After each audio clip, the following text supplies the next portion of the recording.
நீர் ஏற்படுத்தின இந்த நேரத்துக்காக உமக்கு ஸ்தோத்திரம். நிச்சயமாக இந்த அருமையான பொழுதை நீர் ஆசீர்வதிப்பீர் என்று நாங்கள் அறிந்திருக்கிறோம். ஏனென்றால் உம்முடைய ஜீவனுள்ள வார்த்தைகளுக்காக நாங்கள் வந்திருக்கிறோம். நிச்சயமாக ஆண்டவரே, உம்முடைய வார்த்தை ஒன்றே எங்கள் ஆத்மாவுக்கு ஜீவன் என்று நாங்கள் அறிந்திருக்கிறோம். அந்த ஆத்மாவுக்கு ஏற்ற ஆகாரம் உடைய வார்த்தை ஒன்றே நாங்கள் அறிந்திருக்கிறோம். ஏனென்றால் எங்களுடைய சரீரம் அழிந்து போகும், ஆனால் எங்களுடைய ஆத்மா அழியாது என்று நாங்கள் அறிந்திருக்கிறோம். ஏனென்றால் ஆண்டவரே, அந்த ஆத்மா மாத்திரம் நீர் உண்டாக்கினதாயிருக்கிறது. அதனால்தான் அந்த ஆத்மா அழியத்தக்கதான ஒரே ஒரு வழி பாவம் செய்தால் மாத்திரமே. ஆண்டவரே, இன்றைக்கு பாவம் என்ன என்பதை நாங்கள் அறிந்திருக்கிறோம். உம்முடைய வார்த்தை அவிசுவாசிப்பதே பாவமாயிருக்கிறது. உம்முடைய வார்த்தையை விசுவாசிக்கும் போது ஆண்டவரே, அந்த பாவம் இல்லாத அந்த ஆத்மாவை நீர் ஆசீர்வதிக்கிற தேவன். அதனாலே நிச்சயமாய் கர்த்தாவே, இந்த வேளையிலே ஆண்டவரே வந்திருக்கிற ஒவ்வொருவரையும் உம்முடைய கரத்தில் ஒப்பு கொடுக்கிறோம்.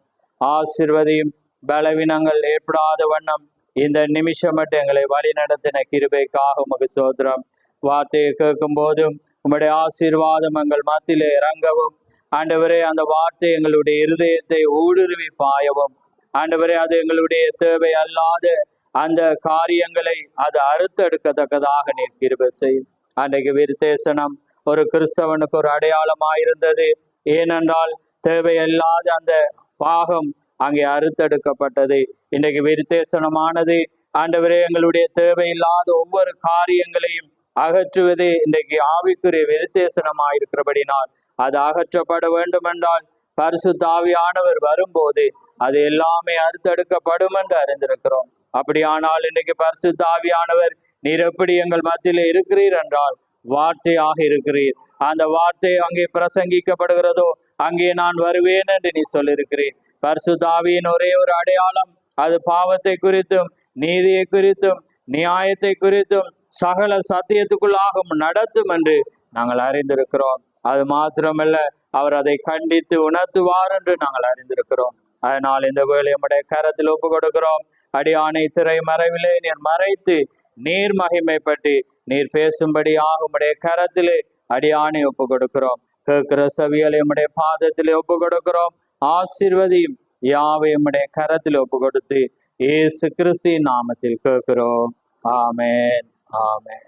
நாங்கள் நின்ற வண்ணமாகவே எபிரேயர் 10ஆம் அதிகாரத்துக்கு நாங்கள் வார்த்தையை திருப்ப போகிறோம். எபிரேயர் 10ஆம் அதிகாரம்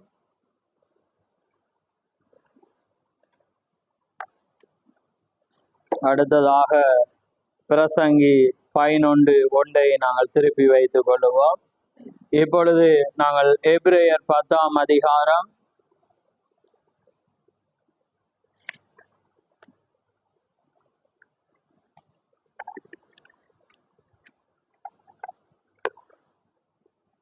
19 22 மட்டும் நாங்கள் வாசிக்க போகிறோம். நான் வாசிக்கிறேன். எபிரேயர் 10ஆம் அதிகாரம் புதிய ஏற்பாடு 307வது பக்கம். ஆகையால் சகோதரரே, நாம் மகா பரிசுத்த ஸ்தலத்தில் பிரவேசிப்பதற்கு இயேசுவானவர் தமது மாம்சமாகிய திரையின் வழியாய் புதிதும் ஜீவனுமான மார்க்கத்தை நமக்கு உண்டு பண்ணினபடியால் அந்த மார்க்கத்தின் வழியாய் பிரவேசிப்பதற்கு அவருடைய இரத்தத்தினாலே நமக்கு தைரியம் உண்டாயிருக்கிறபடினாலும் தேவனுடைய வீட்டின் மேல் அதிகாரியான மகா ஆசாரியர் நமக்கு ஒருவர் இருக்கிறபடினாலும் துர்மனசாட்சி நீங்கி தெளிக்கப்பட்ட இருதயமுள்ளவளாயும் சுத்த ஜலத்தால் கழுவப்பட்ட சரீரமுள்ளவளாயும் உண்மையுள்ள இருதயத்தோடு விசுவாசத்தின் பூரண நிச்சயத்தோடு சேர கடவோம். ஆமென். நாங்கள் அடுத்ததாக பிரசங்கி 11:1 நாங்கள் வாசிப்போம். உன் ஆகாரத்தை தண்ணீர்கள் மேல் போடு, அநேக நாட்களுக்கு பின்பு அதன் பலனை காண்பாய். ஆமென். சிங்களத்தில் வாசி.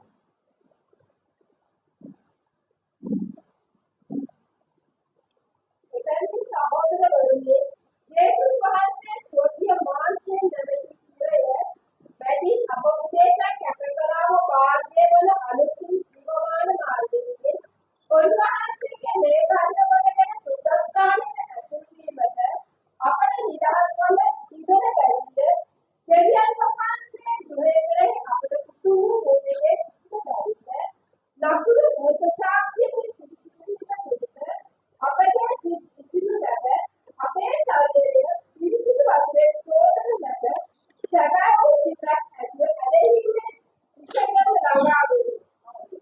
ஆமென். யாவரும் அமர்ந்திருங்கள்.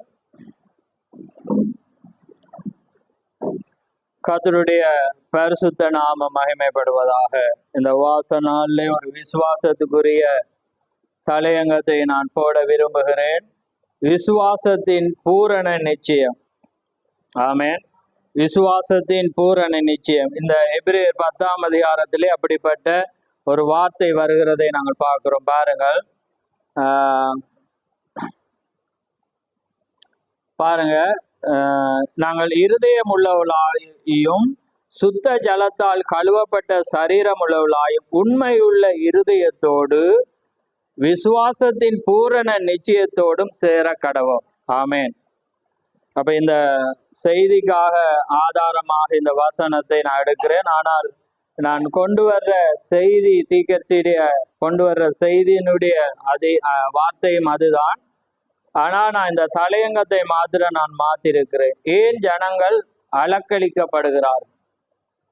ஏன் ஜனங்கள் அலக்களிக்கப்படுகிறார்கள்? அதாவது அலக்களிக்கப்படுகிறான்னு அவங்களுக்கு தெரியும் என்ன? எப்படி ஒரு நிலையான ஒரு காரியம் இல்லாம அவங்க என்ன செய்யப்படுறாங்க? அலக்களிக்கப்படுகிறாங்க. ஏன் ஜனங்கள் அலக்களிக்கப்படுகிறார்கள்? ஆனா அலக்களிக்கப்படாம ஒரு பூரண நிச்சயத்தை தேவன் வைத்திருக்கிறார். ஆமேன். அந்த பூரண நிச்சயத்திலே நாங்கள் வருவோமானால் நாங்கள் ஆசீர்வதிக்கப்படுவோம். ஆமேன். இன்றைக்கு உபவாச நாளை குறித்து நாங்கள் அறிந்திருக்கிறோம். நாங்கள் கர்த்தருக்குள்ளாக எங்களை ஒடுக்கி நாங்கள் ஒரு காரியத்தை நாங்கள் பெற்றுக்கொள்ள நாங்கள் வந்திருக்கிறோம். நிச்சயமாய் நாங்கள் அந்த விசுவாசத்தோடு நாங்கள் இருப்போமானால் கர்த்தர் நிச்சயமாய் எங்களை ஆசீர்வதிப்பார். நான் ஏனென்றால் அதுதான் இன்றைக்கு ஒரு அழகான ஒரு ஆழமான ஒரு செய்தி தான். ஆனால் ஒரு சிறிதாக தான் கொண்டு போக முடியும். ஏனென்றால் நேரம் நாங்கள் குறுகியனதா இருக்கிறது. அதிகமாய் நாங்கள் பிரசங்கித்தாலும் நீங்க பிடித்து கொள்ள மாட்டீர்கள். ரைட், பாருங்க, பூரண விசுவாசத்தின் பூரண நிச்சயம். பாருங்க, ஒரு பூரண நிச்சயம் எங்களுக்கு தேவன் தந்திருக்கிறார். எப்படி என்றால் அவருடைய விலையேறப்பட்ட இரத்தத்தினாலே. அந்த மார்க்கத்தின் வழியாய் சுத்த இருதயத்தோடு நீங்க வருவீங்களானால் நிச்சயமாய் தேவன் எங்களை ஆசீர்வதிக்கிற தேவன். நாங்கள் அலக்களிக்கப்பட தேவையில்லை. எங்களோட வாழ்க்கையில போராட்டங்கள் வரும். நிச்சயமாய் அந்த போராட்டங்கள் வந்துதான் ஆக வேண்டும். ஏனென்றால் அது கிறிஸ்தவனுடைய வாழ்க்கையில வைக்கப்பட்ட ஒன்றாயிருக்கிறது. ஏனென்றால் நாங்கள் இந்த இடத்திலே, இந்த பூமியிலே அதற்காகவே நாங்கள் அனுப்பப்பட்டிருக்கிறோம். தேவனுடைய வார்த்தையிலே நாங்கள் பொன்னாக விளங்கி அந்த எல்லா சோதனையும் அவருடைய வார்த்தையினாலே நாங்கள் ஜெயிப்போம் என்பதை தேவன் அறிந்தபடினாலே இந்த உலகத்துக்கு எங்களை வைத்திருக்கிறோம். நாங்கள் உலகத்துல நாங்கள் இருந்தாலும் நாங்கள் உலகத்தார் அல்ல. நாங்கள் யாருடைய பிள்ளைகள் என்பதை நாங்கள் உலகத்திலே நாங்கள் ஜெயிக்கிற காரியத்தை கொண்டு உலகம் கண்டுகொள்ளும். ஏனென்றால் நாங்கள் ஒரு சக்தி கூடாக அதை செய்கிறோம். அந்த சக்தி தேவனுடையதா இருக்கிறது. நாங்கள் அந்த ராஜானுடைய பலத்தினாலே நாங்கள் செய்கிறோம் என்பதை உலகம் காணும்படியாக தான் தேவன் எங்களை ஒரு சாட்சிக்காரராக வைத்திருக்கிறோம். அதனால்தான் நாங்கள் உலகத்திலே இருந்தாலும் நாங்கள் உலகத்தார் அல்ல. எங்களை எந்த காரியங்களும் ஆட்கொள்ள முடியாது. நாங்கள் தேவனுடையவர்களாய் இருந்தாலும், தேவனுடையவர்களாய் இருக்கிறபடினால உலகம் அந்த அதிபதியினுடையதா இருக்கிறபடினால எப்பயுமே எங்களுக்கு எதிராக தான் இருக்கு. நீங்க யோசிப்பீங்க, நாங்க தேவன்ட பிள்ளை தானே, தேவனங்களை பாதுகாக்கலாம். ஆனா அப்படி அல்ல. தேவனுடைய ஜனங்களுக்கு பாதுகாப்பு இந்த பூமியில இல்லை. அந்த பூமியில அவருடைய ஆத்துமாவை அந்த உயிர் சேதம் வராதபடி பாதுகாக்க மாத்திரம்தான் உங்களுக்கு உத்தரவாதம் இருக்கிறது. அதான் யோபுக்கு என்ன சொன்னா, நீ அவனை எப்படியும் சோதி, ஆனா அவன் ஆத்துமா, அவன் உயிரை மாத்திரம் உனக்கு எடுக்க இல்லை. ஏன்னா அது அந்த அதிகாரம். மற்றபடி நீ என்னவும் செய். அப்படியா? அதே போலதான் இந்த பூமியில எங்களோட சரீரத்துல என்னவும் செய்ய அவனுக்கு உரிமை உண்டு. ஆனா எங்களோட ஆத்துமாவை தான் அவனுக்கு தொட முடியாது. அந்த ஜீவனை மாத்திரம்தான் எடுத்து கொள்ள முடியாது. அதனாலதான் நாங்க எதற்கும் பயப்படக்கூடாது. ஒரு மனிதனுக்கு பயம் பெறும் எப்பன்னா மரணத்திலும். அப்ப அந்த மரணத்திலும் பயம் பெறக்கூடாதுன்னா வெளிப்பாடு அறிஞ்சு அப்பயும் வராது. ஏன் அவர் ஓமண்டாத அது நடக்கும். ஆமே. அப்ப அதனாலதான் அந்த மரணத்துக்கு பயம். எப்ப மரணத்துக்கு தான் எல்லாம் பயப்படும். ஆனா நீங்க தேவனை அறிஞ்சிருந்தா நீங்க பயப்பட மாட்டீங்க. அதனால்தான் ஒவ்வொரு பரிசுத்தவானும் என்ன சொல்ற, மரணமே உன் கூரங்கே, பாதாளமே உன் ஜெயம் எங்கே? ஏனண்டா அவங்க அதை அறிந்திருந்திருந்தா. ஏன்னா யாருக்காக போறாரமோ மரணம் நடந்தாலும் அவர்கிட்ட தான் அவங்க போறான். அப்பயே அவங்க ஏன் பயப்படும்? புரியுதா? அப்ப அதனாலதான் வெளிப்பாடு, விசுவாசம் என்பது ரெவலேஷன். அடிக்கடி சொல்றது வெளிப்பாடு, விசுவாசம் என்பது வெளிப்பாடா இருக்கிறது. நாம ஒன்று அறிந்திருக்கும் போது, ஒரு நிச்சயத்தோடு இருக்கும் போது, நாங்க எதை குறித்து நாங்க என்ன செய்ய மாட்டோம்? பயப்பட மாட்டோம். ஏன்னா இந்த உலகத்துல நாங்க அதற்காகவே வந்திருக்கோம். அதனால உலகம் என்ன செய்யும்டா, எதையுமே அது கொடுக்காது. நாங்க தேவனுடைய வார்த்தையின்படி நடக்கும் போது அது என்ன செய்யும்? எங்களுக்கு எதிராக இருக்கும். ஆனா தேவனுடைய வார்த்தையின்படி நாங்க சரியாக நடந்தா தேவன் அதை பறித்து கொடுப்பார். ஆமென். அதை என்ன செய்வார்? அவனிடத்திலிருந்து எங்களுக்கு இலவசமாய் அதை கொடுக்கிறது. அதுதான் தேவனுடைய வழி. அப்ப நீங்க யோசிக்கலாம். ஆனா நீங்க பாத்தீங்கன்னா அடிக்கடி அதான் தீக்கர் சொல்றேன், என்னன்னா உலகத்திலேயே எத்தனையோ ஜாதி இருக்கக்குள்ள தேவன் அந்த இஸ்ரவேல் ஜனங்கள் என்ன செஞ்சாராம்? தெரிஞ்சு கொண்டாராம். ஆனா பாருங்க, தெரிஞ்சுக்கண்டு அவங்கள நடத்தி வரக்குள்ள மற்ற எல்லாரும் அடிமையாக்கினாங்க, அடிச்சாங்க, குட்டினாங்க. இவர் பார்த்துட்டு இருந்தது. அப்ப யோசிச்சு பாருங்க, நீங்க சிந்திக்கிறீர்கள். அப்ப ஏனண்டா அவங்க வெளியே வழி விலகி இருந்ததால தேவன் தண்டை ஜனங்களையும் ஒப்பு கொடுத்தார். அடுத்தது பாருங்க, அவங்க என்ன செய்தாங்க? அந்த இயேசு கிறிஸ்துடைய ரத்த பலிக்கு அவங்க உட்பட்டபடினால அவங்கள என்ன நடந்தது பாருங்க. தேவண்ட ஜனங்கள், இஸ்ரவேலர்கள், யூதர்கள், அவங்க என்ன செய்தாங்க? தீத்து ராஜன் வந்து எருசலேமை எரிக்கப்பட்டு அவன் என்ன செய்தான்? அந்த ஜனங்கள் எல்லாம் ரோம அந்த போர் சேவர்கள் என்ன செய்தாங்க? பெண்களை எடுத்து வயிற்றை வெட்டி என புள்ளி எடுத்து எரிய தேவன் பார்த்துட்டு இருந்தான். இந்த இன்றைக்கு யுத்தம் நிலையாக நின்று பண்ணுற அந்த நாட்டுக்கு அன்றைக்கு பேசாம இருந்தது.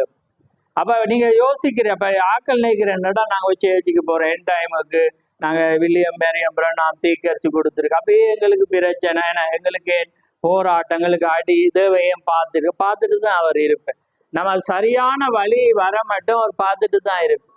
அப்ப நாங்க கேட்கல, நாங்க நினைப்போம் நாங்க சரியா ஓடுறோம், ஆனா அது தவறாக நாங்க ஓடுவோம். அதான் தீக்கரிசி நாங்க சரியாக ஓடுறோம் என்று நினைச்சோண்டு நாங்க பிழையாக ஓடுவோம். ஆனா சரியா ஓடுறோமான்னு நாங்க பாட வேண்டும் என்றால் அவருடைய வார்த்தை ஒன்றுதான் சரியாக இருக்கு. அந்த வார்த்தைக்கு நான் சரியாக இருக்கிறேன், அதுதான் யதார்த்தத்துக்கு இடமே இல்லை. அப்ப பாருங்க, அப்படிதான். அதனால்தான் நீங்க நினைங்க, கிறிஸ்தவர்கள் வந்து தேவன் பார்த்துட்டு இருக்கிறார், என்னடா ஒன்றுக்கு மேல ஒன்று என படிப்படியாக. அப்படிதான் இஸ்ரவேல் ஜனங்களுக்கு படிப்படியாக என்ன செய்து அதிகரித்துச்சு, கண்ணுக்கு முன்னால நடந்துச்சு. பாருங்க, 6,80,00,000 இலங்கையில சனத்தொகை வந்து 2 கோடி.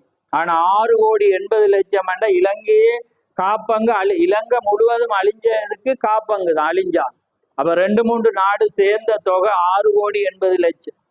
யூதர்களை வந்து என்ன செஞ்சாங்க? அழிச்சான். என்ன செய்தாங்க? பெரிய ஒரு கிடங்க கிண்டி போட்டு உள்ள இறக்கி முழுவது யாரு? தேவண்ட ஜனத்தை. யாருக்காக அடிச்சு உதைச்சி அடிமையிலிருந்து மீட்டெடுத்து வந்தாரோ, யார் எதிராணிக்குள்ள அவனே மண்டையில அடிச்சாரோ, அந்த ஜனங்களை இன்னொருவன் கொள்ள தேவன் பார்த்துட்டு இருந்தார். பாருங்க, அடிச்சவனையும் கொள்றார், அவரும் அடிக்க விடுறார். அப்ப பாருங்க, அதுதான் தேவன். ஏனென்றா நாங்க தேவனுடைய காரியத்துல வந்து பின்வாங்கி போனா அது பிள்ளைகள் தொடரும். அது என்ன செய்யும்? முன்னுக்கு செஞ்சது பின்னுக்கு வந்துட்டு தான் இருக்கு. ஆனா அதுல ஒரு தப்பத்தக்கதான ஒரே ஒரு ரத்த அடையாளம் வந்து நீங்க வந்தார், இல்லாட்டி அப்பா அம்மா செஞ்சது தொடர்ந்துட்டு தான் இருக்கு. உங்களுக்கும் தொடரும். நீங்க யோசிக்கணும், ஏன் எங்களை பிரச்சனை தொடருது? ஏன் எங்களை எல்லாமே தொடருது? சாபம் தொடருது, பிசாசின் கிரியையில ஏன் தொடருது? ஏன் இந்த நாங்க ஞானஸ்தானம் எடுத்துட்டு வந்தான், ஏன் நம் ரத்தம் வந்து பிளக் ஆக்கலன்னு நினைப்போம். ஆனா எங்கேயாவது ஒன்று இருக்கும். ஆமே, எங்கேயாவது ஒரு காரியம் இருக்கிறபடி நான் நீங்க ஞானஸ்தானம் அன்றைக்குதான் நான் ஒன்றை யோசிக்கல, இன்னும் பயம் வந்துட்டு நான் யோசிச்சா சரி, நம்ம சிலதை பார்த்துட்டு இன்னும் தேவனுக்குள்ள இருக்கிறோமா என்று பார்க்க நம்ம சிலதை யோசிப்பேன். அடே, நம்ம இன்னொருவர்ல இறக்கப்படுறோம், நம்ம அன்பு செலுத்துறோம். ஏன்னா நம்ம ஒரு காரியத்துல நம்ம ஒரு அன்பு தீக்கரிசி சொல்றேன், நீ அன்பு செலுத்தலாம், நீ ஓடலாம், நல்லது செய்யலாம், உனக்குள்ள அன்பாகவே நீ இருக்கலாம். ஆனா நீ அப்பையும் இழக்கப்பட்டவனா இருப்பாய். அப்ப இழக்கப்படாம இருக்கணும்டா நீ பரிசுத்த ஆவியை பெற்றுக்கணும். அப்ப பாருங்க, அந்த அன்பு ஏன்னா இந்த உலகம் வந்து அன்பு செலுத்துது, எங்களை விட திறமையா செலுத்துது. ஓமா இல்லையான்னு சொல்லுங்க. அவங்க அந்த மாதிரி பெஸ்ட். ஏன்னா சில பேர் வந்து கணவனோ மனைவி செத்தா அவங்களே அந்த ஸ்போர்ட்ல அந்த அன்புல அவங்களே மறிக்கிறான், இல்லைன்னா அவங்க ஓடி போய் மாய்த்து கொள்றான். அப்ப பாருங்க அவங்களோட அன்பை அப்படியான. அப்ப அதுக்கு பிறகுதான் நான் அதெல்லாம் கனெக்ட் பண்ணிட்டு அந்த செய்தியை நோட் பண்ணி பார்த்தேன். என்னடா இது இப்படி ஒரு அப்ப நாம என்ன செய்யணும்? பரிசுத்தாவி, அது நாங்க அடிக்கடி பார்த்துருக்கிறோம். ஆனாலும் பாருங்க அந்த அன்பு ஒரு காரியம் இருந்தாலும் நீ இழக்கப்பட்டவனாய் இருக்கக்கூடும். நீ நேசிக்கலாம், இரக்கம் பாராட்டலாம், எல்லாமே செய்யலாம். ஆனா நீ தேவண்ட நித்திய ஜீவன் பரிசுத்தாவிய பாராட்டி நீ இழக்கப்பட்டவனாய். அப்ப பாருங்க எவ்வளவு ஒரு ஆழமான ஒரு காரியத்துக்குள்ள அப்ப பாருங்க நம்ம கிறிஸ்துக்குள்ளாக நாங்க ஆசீர்வதிக்கப்படும் போது எங்களுக்குள்ளாக வீழ்ச்சி ஏற்படும். நான் அந்த இது எல்லாம் எடுத்து போனா கொஞ்சம் லேட்டா தான் நாங்க எடுப்போம். ஏன்னா அந்த ஸ்டெப் எடுத்து போவோம். பாருங்க தீக சொல்ல பாருங்க,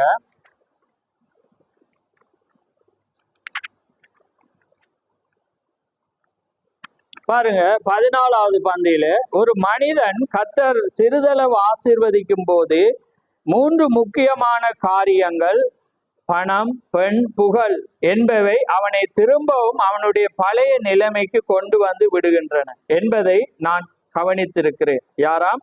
தீர்க்கதரிசி கவனித்திருக்க. ஒரு மனிதன் கர்த்தருக்குள்ளாக ஆசீர்வதிக்கப்பட்ட பிற்பாடு இந்த பணம், பெண், புகழ் என்பவை அவனை திரும்பவும் என்ன செய்யுமா? பழைய நிலைக்கு. இப்ப இஸ்ரவேல் ஜனங்கள் வெளியே வந்தாலும் இந்த 3ல் 1 அவங்களை என்ன செய்தது?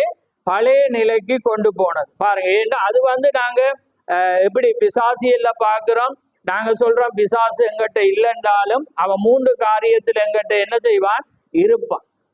அதுதான் பேதுரு எங்களுக்கு ஒரு உதாரணம், அடையாளமாய் தேவன் வைக்கிற தீர்க்கதரிசி அதை பயன்படுத்துற. என்னண்டா நாங்க பூரணமான அந்த ஆவியை பெற மட்டும் பிசாசு எங்களுக்குள்ள அப்பப்ப போவான். புரியுதாமல்? அப்ப அதனால்தான் அதுதான் எங்களை என்ன செய்யும்டா ஒரு வீழ்ச்சி நிலைக்கு கொண்டு வரும். அப்ப பாருங்க, ஒரு மனிதன் கர்த்தர் ஒரு சிறிது ஆசீர்வதிக்கும் போது இந்த 3 முக்கியமான காரணங்கள் பாருங்க, இது தேவன் பேசுற காரியம். பாருங்க, பணம், பெண், புகழ் என்பவை அவனை திரும்பவும் அவனுடைய பழைய நிலைக்கு கொண்டு விடுகின்ற என்பதை நான் கவனித்திருக்கிறேன். வேதாமத்தில் பாலாக் என்பவன் தீர்க்கதரிசியாகிய பிலேயாம் என்பவனுக்கு அதிகமான பணத்தை கொடுக்க முன்வந்த போது அந்த பணத்தின் காரணமாக பிலேயாம் தன்னுடைய வரத்தை விற்று போட்டான் என்பதை பார்க்கிறோம். சிம்சோன் தெலினாளிடம் தன்னை விற்று போட்டான். இந்த பெண் அவனை மடியிலிருந்து அவனை தன்னிடமுள்ள கர்த்தரின் இரகசியத்தை வெளிப்படுத்தி அவளை என்ன செய்தான்? மயக்கினான். இப்ப பெண்ணும் அங்கே 3வது பாருங்க, நாங்க ஏற்கனவே இந்த செய்தியை நான் நீண்ட ஒரு 10 வருடத்துக்கு முன்னாக பார்த்துருக்கிறோம். என்னாலும் நான் இந்த செய்திக்கு வர முன்பு ஒன்றை பெற்றுக்கொள்ள முன்பு நாங்க இதை பார்க்க போறோம். பாருங்க, சவுல் புகழுக்காக தேவ வரத்தை விற்று போட்டான். அவன் ஒரு தீர்க்கதரிசியாக இருந்தான். தீர்க்கதரிசிகளில் ஒருவனாக அவன் எண்ணப்பட்டான் என்று வேதம் கூறுகிறது. இன்னொருவரை காட்டிலும் தன்னை பெரியவனாக்க விரும்பி புகழுக்காக அவன் விழுந்து போனான். அப்ப என்னன்னா சொல்றேன், இந்த சபையார் விழ 3 முக்கிய காரணம் இருந்தே ஆகும். அப்ப அதுக்கு நீங்க என்ன செய்தா, அப்ப தீர்க்கதரிசி தன்னை ஒப்பிட போறேன். அப்ப என்ன செய்தா நாங்க இதுல தப்பலாம், எப்படி நாங்க இந்த உபவாசத்தை நாங்க ஜெயம் கொள்ளலாம், முடிஞ்சா நாங்க பார்ப்போம். பாருங்கள், கூட்டங்களில் ஒருபோதும் பணத்திற்கு அவ தீர்க்கதரிசி சொல்றேன், அதனால நான் பிச்சை எடுக்க மாட்டேன் என்று தேவனிடத்திலே நான் வாக்களித்தேன். தீர்க்கதரிசி என்ன செய்யறேன்னா இந்த பணத்தை, இதை 3 காரியமும் இவர் நோட் பண்ணி இதை நிதானிச்சு ஒவ்வொரு வீழ்ச்சியும் பார்த்தபடினால தன்னுடைய இருதயத்துல அவர் என்ன செய்திருக்கிறேன்னா 3ஐயும் ஒப்பு கொடுத்திருக்காரு. தீர்க்கதரிசி சொல்ற தேவனோடு ஒரு உடன்படிக்கை அவர் செய்து கொண்டார். ஏனென்றா இந்த காரியத்துல நான் விழுந்துவேன். ஏன்னா இந்த 3 காரியம் ஏதாவது ஒரு மனிதன்ல என்ன செய்யும்? விழுத்தாட்டி. ஏன்னா இந்த பணம் என்றக்குள்ள ஆக்கள் என்ன செய்வாங்க? பணத்துல எங்களை ஆசை இல்லாட்டியும், ஆனா அதுக்கு ரகசியம் இருக்கு. பணம் என்றா என்ன? முற்றிலும் உள்ள அது ஆசை என்றா அவன் என்ன செய்யணும்? 1 ரூபா கூட அவனை என்ன செய்யக்கூடாது? இடற பண்ணக்கூடாது. விளங்குதாங்க? இப்ப நாங்க என்ன இப்ப உதவி செய்யறோம், ஆனா பணம் என்றது தேவனுடைய காரியத்தில் எப்படி என்றதை நாங்க பார்க்கிறோம். அதே போல பாருங்க, பெண், அடுத்தது புகழ். அதே போல நாங்க புகழும் நாங்க எங்கிட்ட இல்ல, மேட்டிமை இல்லை என்று சொன்னாலும் எங்களுடைய ஏதாவது காரியம் எங்களுக்குள்ள என்ன செய்யும்? ஆளுகை செய்யும். அது எங்களுக்குள்ள நிச்சயமா ஏதாவது ஒரு வழியில ஒரு கிறிஸ்தவனை என்ன செய்யும்? ஆளுகை செய்யும். பாருங்க, அதனாலே நான் ஒரு உடன்படிக்கை செய்திருந்தேன். இந்த காரியங்கள் யாரையும் எந்த விதத்திலும் வற்புறுத்தாமல் என் பண தேவையை அவர் அற்புதமாக சந்தித்தார்.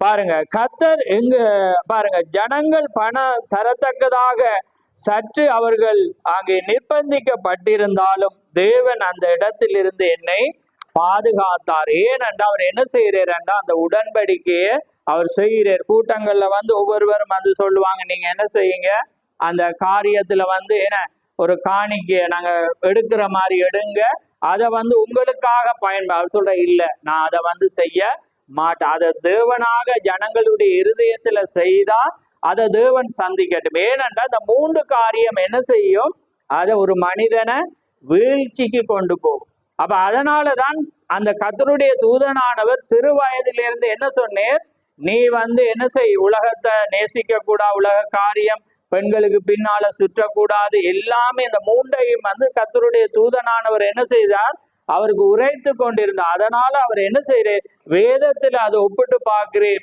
அதே நேரம் தன்னுடைய ஊழியத்துல ஒவ்வொரு மனிதனும் எப்படி விழுந்து போனாங்கன்றதை பார்த்து அவர் என்ன செய்யறார், கர்த்தரோடு ஒரு உடன்படிக்கைய செய்கிறேன். அதனால அவர் என்ன செய்கிறேன், அதனாலதான் பாருங்க, அது இந்த செய்தியில அவர் சொல்றேன், அந்த ஜனங்கள் அவருக்கு வீடே இல்லை, ஆனா வீடு எடுத்து கொடுக்குறாங்க. ஆனா அவர் என்ன செய்து, உடனே அவர் என்ன தான் மரிச்ச பிற்பாடு அந்த வீடு பிள்ளைகளுக்கு போகாத வண்ணம் அதை என்ன செஞ்சுட்டு சபைக்கு எழுதிட்டு. ஏனென்றா இது ஒரு சாட்சி.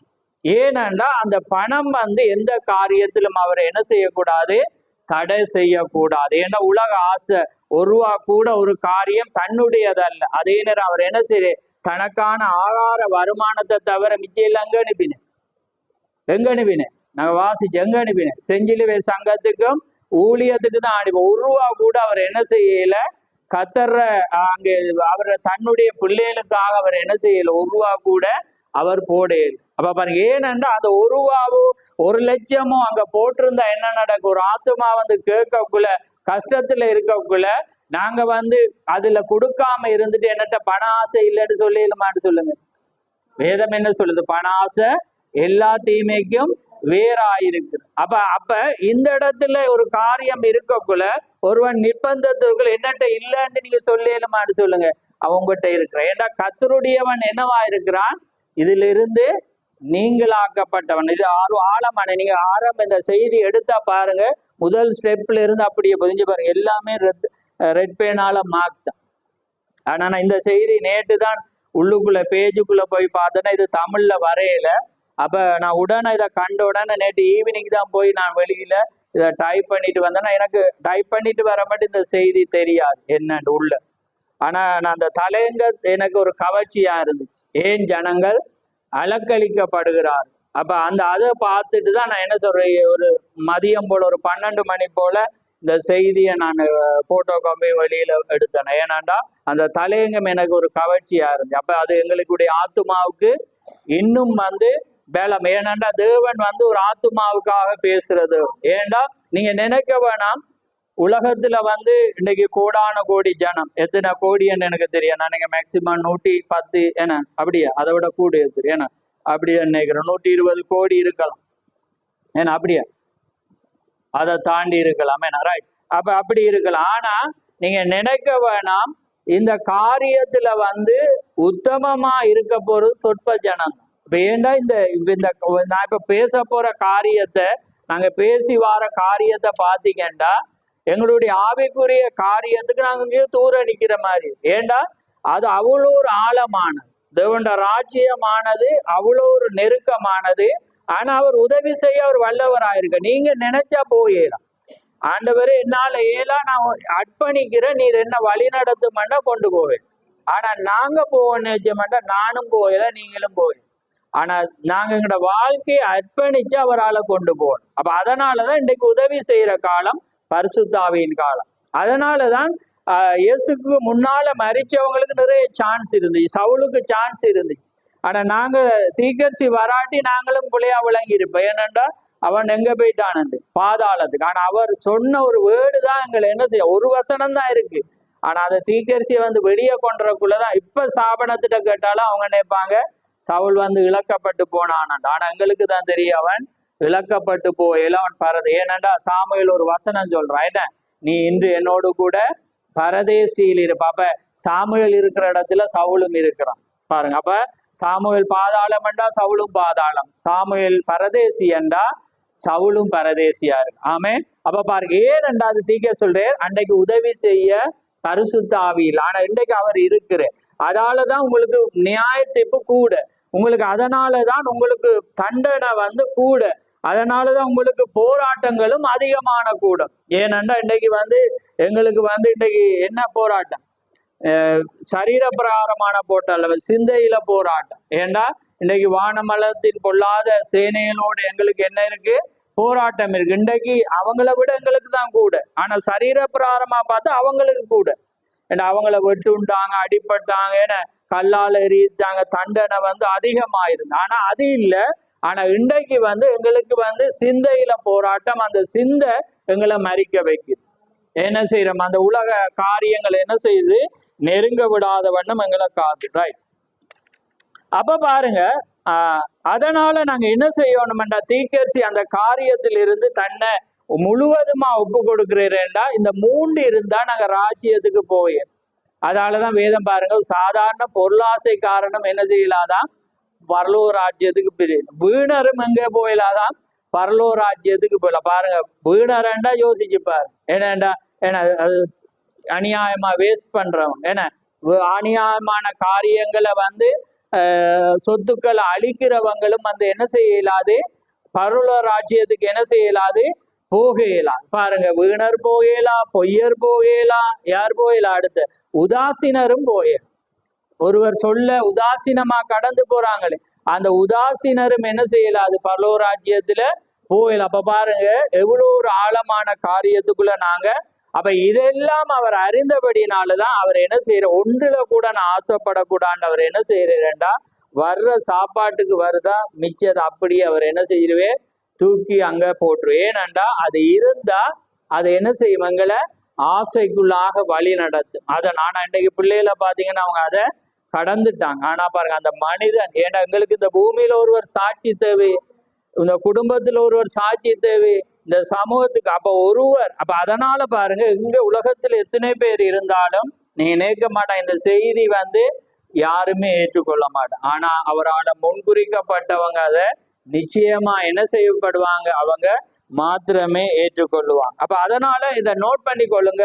இந்த 3 காரியம் ஏதாவது ஒரு காரியத்துல எங்களை அலக்களிக்கப்படும். நாங்க யோசிப்போம், நாங்க பாடுறோம், சந்தோஷமா ஆலயத்துக்கு பாடுறோம், நாங்க ஜெபிக்கிறோம், நாங்க அற்புதங்களை செய்யறோம், நாங்க பிரசங்கிக்கிறோம், ஆனா நாங்க அலக்களிக்கப்படுறோம். ஏனண்டா ஏதாவது வழியில இந்த 3ல ஒன்று என்ன செய்யும், எங்களோட வாழ்க்கையில அது இருக்கு. எங்களுக்கு அது வந்து என்ன செய்யுமெண்டா, அலக்களிப்பு எங்களுக்கு கொண்டு வரும். நாங்க அலக்கழிந்து நாங்க நடக்கத்தக்கதாக இந்த 3 காரியம் என்ன செய்யும், எங்களை வழக்கு. ஏன்னா அதான் இயேசு, அதனாலதான் அவரும் கன்ஃபார்மா சொல்றாரு, என்ன, உலகத்தின் அதிபதி வாரான், என்னிடத்துல ஒன்றுமே இல்லை, அவன் கைப்பற்ற என்னிடத்துல ஒன்றுமே, அதுல இருந்தா அரெஸ்ட் பண்ணிருப்பான் அவர். ஆனா அவன் வர்றபடினால ஒன்றுமே இல்லை. அப்ப அதுதான் முற்றுமுழுதான விடுதல், அதான் முற்றுமுழுதான ஒரு வாழ்க்கை, அதான் நாங்கள் மறுரூபமாகுதல் என்றா மாற்றப்பட்ட ஒன்றாயிருக்கணும். நாங்க மாறாம கிறிஸ்துக்குள்ள நாங்க பிரவேசிக்கவே முடியாது. எங்களோட வாழ்க்கை வந்து வேதத்தோடு ஒப்பிட்டு பார்த்தா நாங்க நம்பர்ஸை போட்டு பார்த்தோம்னா அங்கே இருப்போம், 100க்கு நம்ம எழுதி பார்த்தோம்னா அங்கே இருப்போம். அதனாலதான் நீங்க எழுதி பார்க்காதீங்க, ஒரே ஒரு வழி, அர்ப்பணி. ஆமே, அதை பிரதிஷ்டை பண்ணுங்க, நான் இதை செய்ய மாட்டேன். அதனாலதான் வேதத்துல பொருத்தனை ஒன்று வருது. அதுக்காக நாங்க செய்வோம்டா செய்ய மாட்டோம், ஆனா பொருத்தனை பண்ணினா நாங்க என்ன செய்வோம், செய்வோம். அப்ப அதான் அந்த பிரதிஷ்டை என்றால் ஒப்பு கொடுத்தல் ஆயிருக்கு. அப்ப நாங்க ஒப்பு கொடுத்தாதான் நாங்க என்ன செய்யலாங்கிற வாழ்நாள் முழுக்க நாங்க அதை கடமைப்பட்டவர்களாக நாங்க என்ன செய்யறோம், இருக்கிறோம். ரைட். மயக்கம் வருது அடிக்கடி பாருங்க. ரைட். அப்ப எல்லாரும் பார்த்துக்கணும். சரி. அப்ப அதனால ஒவ்வொருவரும் நோட் பண்ணுங்க. ஏண்டா சரி. அப்ப பாருங்க, அத அவர் சரி.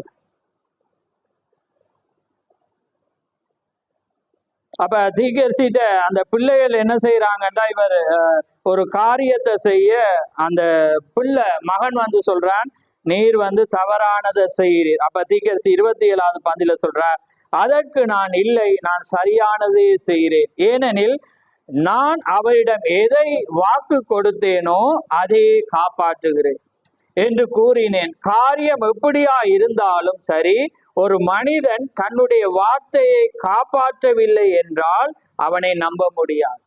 ஒரு மனிதன் என்ன உரைத்து காப்பாற்ற இல்லாட்டி என்னையா அவனை நம்ப முடியாது. அப்ப தீர்க்க சொல்ல பாருங்க. ஆகவே அந்த ஒரு காரியத்தில் ஒரு மனிதன் எப்பொழுதும் உண்மையுள்ளவனாக இருத்தல் வேண்டும். இப்ப நாங்க இந்த வேதத்துல பாருங்க, உண்மையோடு என்று வருது. உண்மையோடு பரிபூர்ண நிச்சயத்தோடு, பரிபூர்ண விசுவாசத்தின் நிச்சயத்தோடு. அப்ப உண்மை இல்லாட்டி அங்க ஒன்றுமே இல்லை.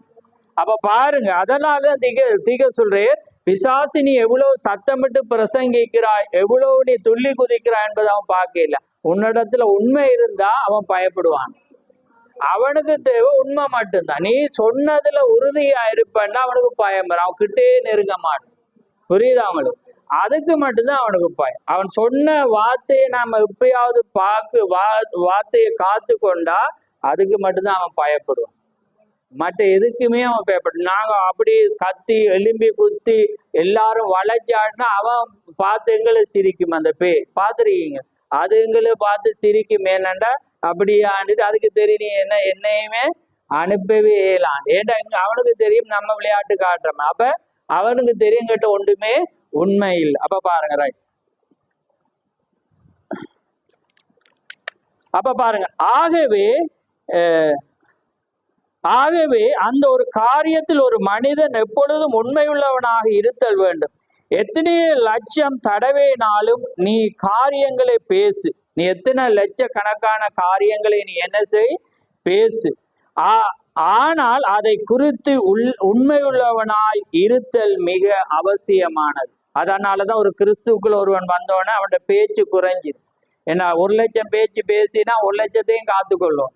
ஓமா இல்லையான்னு சொல்லு. அப்ப பேசாம இருந்தா நல்லது. ஏன்னா பேசாம இருக்கிறவன் பாக்கியவான். ஏன்னா அதிக வசனிப்பினாலே பாவம் வரும், பாவம் இராமற் போகாது. ஏன்னா அதிக வசனிப்பினாலே பாவம் இராமற் போகாது. எப்படி நம்ம பேசி ஒன்றுக்குள்ளே டக்கண்டு என்ன செஞ்சிடும், வந்துடும், எல்லாமே வந்துடும்.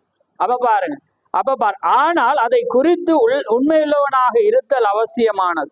அது தவறாயிருந்தாலும் பாருங்க, தவறாயிருந்தாலும் சரியாயிருந்தாலும் நீ எதை கூறினாயோ அதற்கு உண்மையுள்ளவனாயிரு. ஒருவேளை அது உனக்கு விரோதமாயிருந்தாலும் அதே கூறி அதிலே நிலைத்திரு. இல்லாவிடின் ஒருபோதையும் எதையும் கூறாதே. அப்படி இல்லாட்டி நீ என்ன செய்யக்கூடாது, ஒருபோதும் ஒன்றையும் கூறாது. ஏன்னா கூறினா நீ உண்மையா இரு. அப்ப அதனாலதான் பிரசங்கிமாருக்கு தீர்க்கதரிசி என்ன சொல்றேன், பிரசங்கித்தத பிரசங்கமா வாழ்ந்து காட்டும். அதுதான் ஒரு ஜீவியம். பிரசங்கமானது வாழ்க்கையில வெளிப்படாவிட்டால் அதனால பலன் என்ன செய்யாது, வராது. ஏனென்றா பிரசங்கமானது பிரசங்கித்த வண்ணமாக நாங்க என்ன செய்யணும், வாழ்ந்து காட்டும். ஆகவே ஒரு உண்மையுள்ள ஆத்துமாவை தேவன் ஆசீர்வதிப்பார்.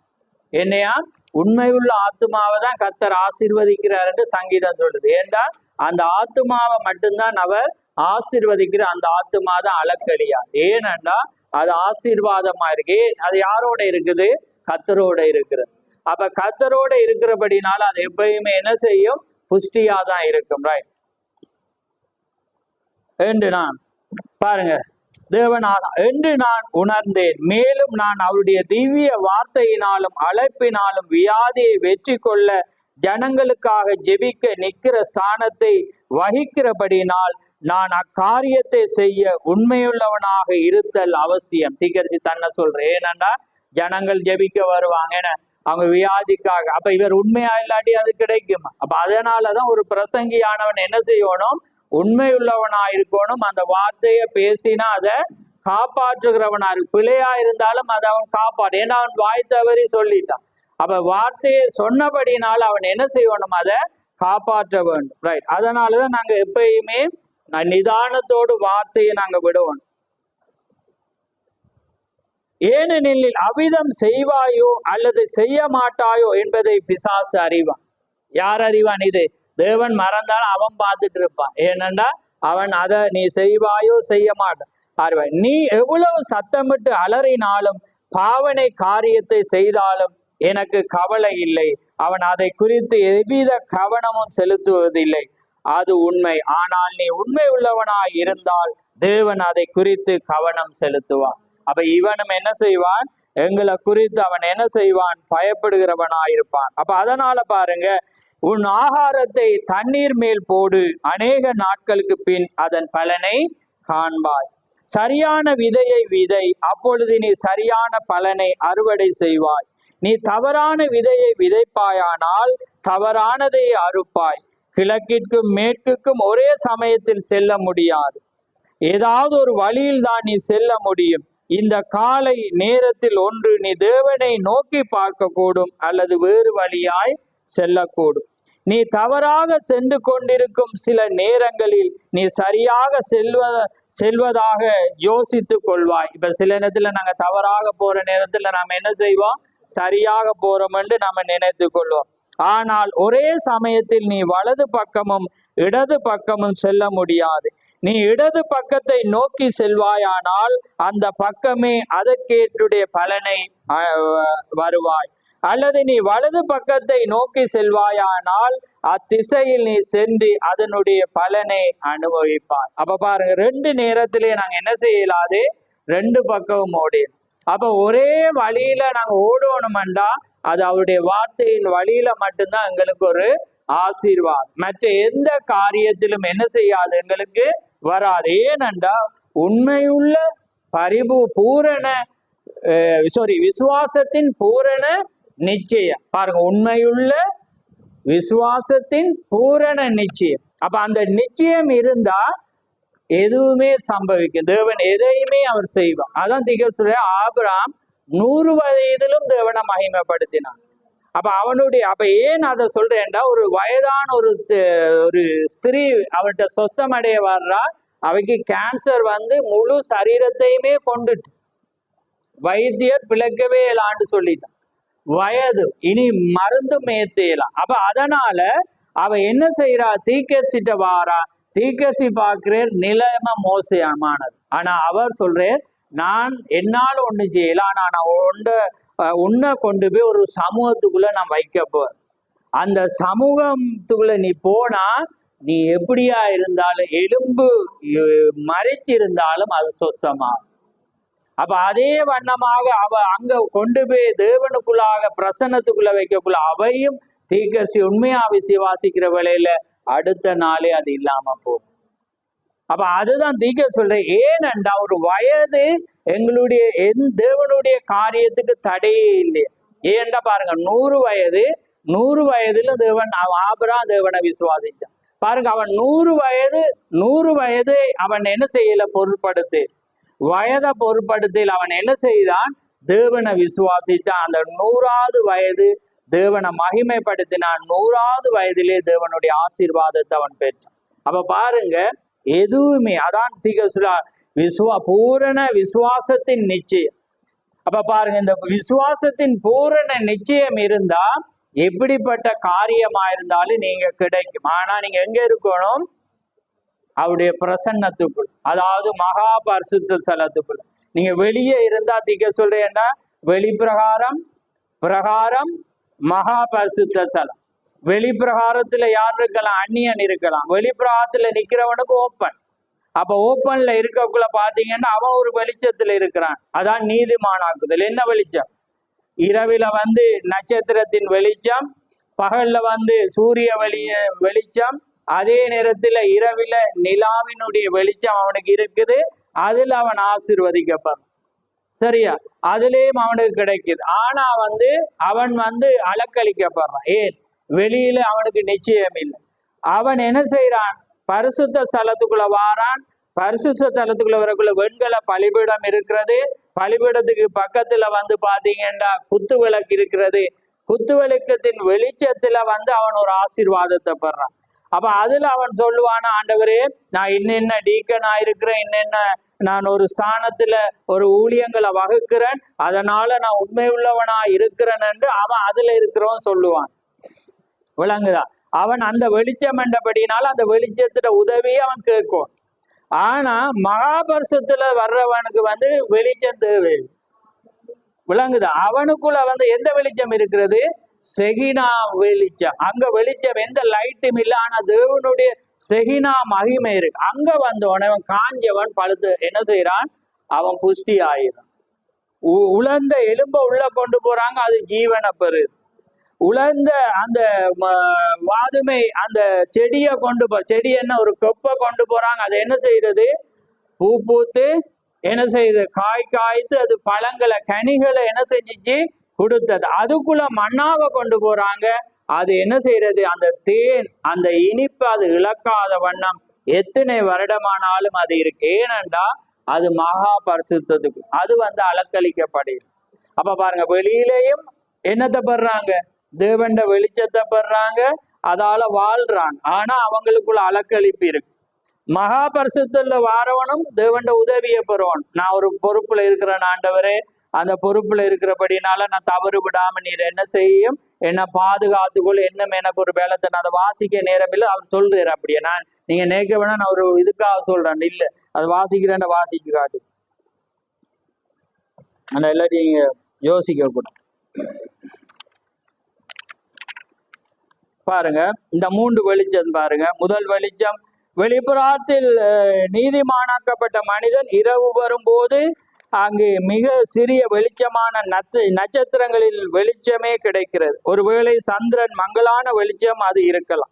ஆனா அடுத்தது பாருங்க, 2ஆம் பிரகாரத்தில் பிரவேசிக்கிற மனிதனுக்கு எல்லாவித எதிர்பார்ப்புகளும் காணப்படும். எல்லாவித எதிர்பார்ப்பு தேவையோட வந்திருப்பாண்டைக்கு உள்ள வந்துட்டீங்க, இருந்தா உள்ள 2ஆம் பிரகாரத்துல இருந்தா இப்ப நிறைய எதிர்பார்ப்போட வந்திருப்பீங்க. ஆனா மகா பரிசுத்தத்துல இருக்கிறீங்கன்னு நீங்க எதையும் கேட்க தேவையில்லை, பெற்றுக்கொண்டு போயிருவீங்க. ஆமேன். அதான் தீக்க சொல்லி ஒருவன் வந்து கேட்கிறான், ஆண்டவரே என்னுடைய வியாதிக்காக எனக்கு ஜெபிக்கணும், ஆனா நான் நல்ல விசுவாசம். அவர் சொல்ற, இன்னும் உனக்கு விசுவாசம் இல்லை.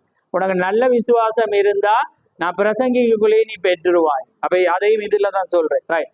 அப்ப பாருங்க, கர்த்தாவே நான் இந்த சபையின் மூப்பன். நான் சொன்னேன் முன்ன, நான் மூப்பன், நான் உம்மண்டை நெருங்கி ஜீவிக்க போகிறேன். நான் ஒரு நல்ல அயலகத்தானாக ஜீவிக்க என்னால் இயன்றவரை நல்லதே செய்ய முயற்சிப்பேன் கர்த்தாவே என்று கூறலாம். இத்தகைய நோக்கத்தோடு அர்ப்பணிப்பத்தோடு வெளிச்சம் அதிசீக்கிரம் நீங்கும். அது என்ன செஞ்சிடும்? விளக்கு டக்குன்னு எண்ணெய் குறைஞ்சிட்டா என்ன செஞ்சிடும்? மங்கிடும். ஆனா உள்ள வந்தவனுக்கு மங்குமா? மங்காது. அப்ப விளங்குது அவனுக்கு. அப்ப யார் பாருங்க, நீதிமானா இருக்கிறவனும் அலக்களிக்கப்படுறான். நீதிமானன்ற என்ன அர்த்தம்? நீங்க சும்மா ஒருபோதும் தவறு செய்யாது. பாருங்க, அவனும் அலக்களிக்கப்படுறான். பரிசுத்தமாகிறவன் யாரு? யாரு? கன்னிகை, ஒருபோதும் கரைபடாத ஒரு மனித. எந்த ரத்தத்தால? இயேசுவின் ரத்தத்தால பரிசுத்தமாக்கப்பட்டவன். அவனும் கேட்கும், அலக்களிக்கப்படுறான். அவனும் கேட்கிறான். சில நேரத்தில் அந்த வெளிச்சம் மங்கினோன்னு அவனும் விழுந்து போயிடுவான். ஆனா விழ முடியாதவன் வந்து உள்ள வந்தவன். விளங்குது அவனுக்கு? அவன் மட்டும்தான் அலக்களிக்க. அவன் வந்து என்ன நாங்க வாசிச்சோம், என்ன உண்மையுள்ள விசுவாசத்தின் பூரண நிச்சயத்தோட வரும். அவன் ஆண்டவரை நீ செய்வீர், செய்யாம நான் போமான் என்றோன்னு அவன் பெற்று கொண்டுதான் போவான். அவன் தான் எங்க இருக்கிறான்? அங்க உடன்படிக்கை கிட்ட வந்துடு. ஏன்னா அது வெளிச்சம் தானே. அப்ப அது வந்து அவனுக்கு கிடைக்கும். அப்ப பாருங்க, நாங்க எங்க இருக்கிறோம் என்பதை சிந்திக்கும். ஏன்னா நாங்க இன்னைக்கு உவாச நாள்ல இது ஒரு ஆழத்தோட பிரச்சனை. இல்லாட்டி நாங்க ஒருவருடைய விசுவாசத்தின் அறிக்கையை பார்த்து நாங்க உண்ட பெறணும் என்று. ஆனா இது வந்து ஒரு ஆழமானது. இதுக்குள்ள வந்தீங்கன்னா என்னட்ட நீங்க எதிர்பார்க்க தேவையில்ல. ஆனா என்னட்ட வார்த்தைக்கும் நீங்க ஒவ்வொன்றுக்கும் என்ன செய்வீங்க? எனக்கு நான் ஒரு விருப்பம், அடுத்த கிழமைக்கு என்ன ஒரு விருப்பம் ஒன்று இருக்கிறது. நான் இந்த ப்ளூடூத்தை இதை வச்சுட்டு அந்த செய்தி நான் அதை உங்களுக்கு வீடியோல காட்டாம அதை போட்டு விடுறேன். அதை ஜனங்கள் எப்படி இருக்கிறாங்கன்றதை மட்டும் பாருங்க. ஏனென்றா ஒரு காரியம் பேசக்குள்ளே அவங்க என்ன செய்யறாங்க? தமிழ் இந்த செய்தியில உள்ளவங்க அவ்வளோ ஆக்ரோஷம், அவ்வளோ ஆமேன், அவ்வளோ அந்த சாட்சி தான் நான் சொன்னேன். ஏனென்றா ஒரு அம்மா அந்த நான் பேசக்குள்ள நீங்க பாப்பீங்க, அந்த அம்மா தான் அடிக்கடி ஒவ்வொன்றிலையும் சத்தமான ஒரு கம்பீரத்தோட ஆமேசோட. ஏன்னா அவ ஒரு பிசாசுல பிடிக்கப்பட்டு யாராலையும் விடுவிக்க மாட்டான். அப்ப இந்த ஊழியக்காரன் போய் அந்த தீக்கசிட புத்தகத்தை தான் அவன் கொடுத்தான். அவ அந்த 2வது ஒற்றை வாசிக்கக்குள்ளே அவக்குள்ளால இருந்த அசுத்தாவி அப்படியே போன. அந்த ஊழியக்காரன் இதை படியம்மா, இதுதான் உனக்கு விடுதலையை தருமன்ற அவர் கொடுத்தார் அந்த நிச்சயத்தோடு. அது போல அதுக்கு உண்மை உள்ள ஒரு அந்த சகோதரன். அப்ப எனக்கு சில நபர்கள் வந்து இப்படி காரியங்கள் இந்த நபர்கள் ஆராயப்பாரு. அப்ப பார்க்கக்குள்ள எனக்கு நான் அதுல பார்த்தது இந்த ஜனங்களுடைய ஆக்ரோஷம். ஏனென்றா அந்த ஜனங்கள் எவ்வளவு ஒரு காரியத்துக்குள்ள அந்த ஆமேன் என்ற காரியம் இது இந்த மனிதன் சொல்ற மாதிரி முடிச்சிட்டு இருக்கக்கூடாது. ஏனென்றா நம்ம வந்து தேவனுடைய வார்த்தையை பேசும்போது ஆமேன் என்ற ஒரு காரியத்தில் இருக்கக்குள்ளதான் நாங்க எங்க இருக்கிறோம் என்பதை நாங்க காணும். ஏன்னா அதுக்குள்ளதான் எப்பயுமே உலகம் எங்களுக்குள்ள வரையலாம். அதான் நாங்க அந்த மகா பரிசுத்தத்துக்குள்ள வந்தவனுக்கு பாருங்க எந்த வெளிச்சமும் வராது, என்ன வெளிச்சம் ஒளியும் வராது, அதாவது சத்தமும் வராது, என்ன செய்ய வராது, இந்த லைட்டும் வராது. அதுக்குள்ள இருக்கிற ஒரே ஒரு லைட் தேவனுடைய லைட் மட்டும்தான். அதுக்குள்ள எந்த சத்தம் இடி, இப்ப உதாரணத்துக்கு பாத்தீங்கன்னா நாங்க இருப்போம் ஒரு இடி மின்னல் இதன்னா நாங்க திடீரென்று இடிச்சு ஒரு நம்ம ஒரு இதண்டு ஒரு பயம் கொண்டு வரும். இல்லாட்டி இங்க யாராவது என்ன இங்க பார்த்தா இடையால டீசன் இல்லாம ஜெபிச்சுட்டு இருக்கக்குள்ள கதிரையை அரைக்கிட்டு தட்டிட்டு வருவாங்க. அப்போ ஒரு பயம் உண்டாகும். என்ன அப்ப என்ன அப்படியெல்லாம் இங்க நடக்கும். ஆனா அங்க போனவனுக்கு வராது. ஏன்னா அங்க யாரும் பிசாசு வராது, பிசாசு தட்டாது, கதிரையை இழுக்காது. அப்ப என்ன செய்யும், அவன் எப்பயுமே பிரசன்னத்துக்குள்ள இருக்கிறபடி அவன் யாரையும் பயப்பட தேவையில்லை. ஏன்னா தேவன் அவனோடு இருக்கு. அப்ப வெளியில இருக்கிறவனுக்கு அந்த பயம், பதட்டங்கள், ஏன்னா தடுமாற்றங்கள், கண்ணை திருப்பி பார்க்குற, முழிச்சு பார்க்குற எல்லாமே இந்த ரெண்டாவதுல இருக்கு. ஆனா ரெண்டாவன் நல்ல ஒரு ஆள், அதை பார்க்கக்குள்ள பயமா வரும். ரெண்டாவதுல வந்தவன் நல்லவன் தான் இருக்கிறான். முதலாவது நீதிமான் பார்த்தா என்ன, ஒருபோதும் பாவம் செய்ய, நாங்க முழுக்க பாவி ஏன்னா. ஆனா நீதிமான் அர்த்தம் என்ன, ஒருபோதும் பாவம் செய்ய. அப்ப பாருங்க, அவர் வெளியேறப்பட்ட தண்ணீரினாலே ஞானஸ்தானம் எடுக்குள்ள எங்கட ஆழ்கடல்ல நாங்க ஞானஸ்தானம் எடுக்கும் போது தேவனங்களை வச்சு ரெண்டாவது வரக்குள்ள அவருடைய வெளியேறப்பட்ட ரத்தத்தினால கழுவு. ஆனா அவனுக்கும் தொல்லை இருக்கு. ஆனா உள்ள வந்தவனுக்கு தொல்லை. ஏனென்றா அவன் வந்து மகா பரிசுத்த, அதாவது தொல்லண்டக்குள்ள பாட சொல்லையில நீங்க அதை நினைச்சிடாய், ஏன்னா பாடி இருக்கு. நீங்க உள்ள வந்தாலும் உங்களுக்கு வெளி சரீரத்துல இருக்கு, ஆத்துமால. அதான் சொல்ல, நான் உங்களுக்கு சமாதானத்தை வைத்து விட்டு போறேன். சொல்லுங்க, உலகம் கொடுக்குற சமாதானத்தை இல்லை, என்னுடைய சமாதானத்தை கொடுத்து விட்டு போறேன்னுட்டு அடுத்த பொயின்ற சொல்றேன். உலகம் கொடுக்குற சமாதானம் இல்லை, என்னுடைய ஒரு நிச்சயமான சமாதானம். நீங்க அங்க வந்து சமாதானம், எங்கட ஆத்துமா பயப்படா, சரீரத்துல வந்து அதான் 3 காரியம், ஆவி, ஆத்மா, சரீரம். இயேசு கிறிஸ்து மரிச்ச வேளையில என்ன நடிச்சு, சரீரம் கல்லறையில, ஆத்துமா எங்க, ஆத்துமா ஆவி எங்க போயிட்டு, ஆவி என்ன செய்யிட்டு காவல் உள்ள, ஏன்னா ஆத்துமாவில போய் அவர் என்ன செஞ்சு, ஆவி ஆத்மா, அது தேவன்ட்ட ஆவி போச்சு, ஆத்மா வந்து காவலுக்கு போச்சு, சரீரம் வந்து அங்க போச்சு. இந்த 3ம் வந்து என்ன செய்யறது, கனெக்ட் ஆச்சு. தீக்க சொல்ற அழகாக பிரசங்க, அதை நாங்க அடுத்த முறை பார்ப்போம். அப்ப பாருங்க, அதான் ஆவி, ஆத்மா, சரீரம். அந்த ஆத்மா என்ன செய்யாது, அழியாது.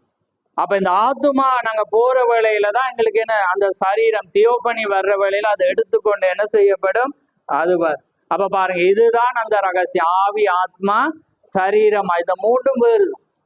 நீங்க நினைக்க கூட, ஆவி வேற, ஆத்மா வேற, சரீரம் வேற. அந்த ஆத்மாவிலதான் ஒரு பாயிண்ட், ஒரு இடத்துலதான் ஆவி வருது. அதான் முதலாவது நிதானித்துக்கொள்ளும். அதாவது முதலாவது நாங்க பேசிக் அடிப்படையை பறிவோம், இல்லாட்டி நாங்க எல்லாமே 1 2 இதன். அதான் 3ம் வந்து வெவ்வேறு. சரீரம் வேற, ஆவி. சரீரம் வந்து அது எங்க போகும், மண்ணுக்கு போகும், அது மேல போயிடலாம். அதனாலதான் நாங்க இந்த சரீரத்துல வந்து எங்களுக்கு வேதனை இருக்கு, நாங்க இதற்காக நாங்க பிரயாசப்படக்கூடாது, அழகுபடுத்தக்கூடாது, இதற்கு ஓடுறதுக்காக நாங்க தேவண்ட காரியத்தை இழக்கக்கூடாது. ஏன்னா எனக்கு சோர்வா இருக்கு, காரியமா இருக்குது, படிக்கணும், அது இதண்டு தேவண்ட காரியத்துக்கு, இந்த சரீரத்துக்கு தான் நீங்க இதை செய்யறீங்க. ஆத்துமாவுக்கு வந்து இதுதான் சாப்பாடு. அதனாலதான் உங்களோட ஆத்துமா தேவனுடையதா இருந்தா எங்க வருவீங்க, தேவ சமூகத்துக்கு வருவீங்க. ஏன்னா அதுதான் உங்களுக்கு சாப்பாடு. உங்களோட சரீரத்துக்கு தான் உலகம், ஆனா ஆத்துமா வந்து தேவனுக்குரிய.